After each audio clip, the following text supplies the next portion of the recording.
আমাদের শ্রীপুর সরকারি প্রাথমিক উচ্চ বিদ্যালয়ের মাঠে, অর্থাৎ সেই প্রাণ কিন্তু আমরা ফিরে পেয়েছি।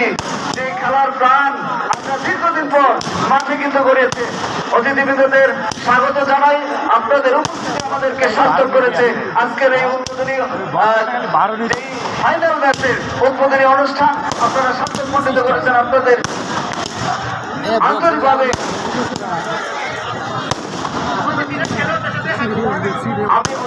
অতিথিরা কিন্তু আমাদের মাঠে উপস্থিত হয়েছে।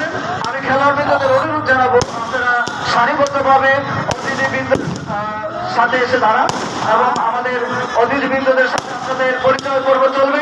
তারপরে কিন্তু ফটো সেশন এবং পরিচয় পর্ব কিন্তু হবে। আপনাদের অনুরোধ জানাচ্ছি, আপনারা অতিথিবৃন্দ যে রয়েছে সেখানে সারিবদ্ধ হয়ে দাঁড়িয়ে যান।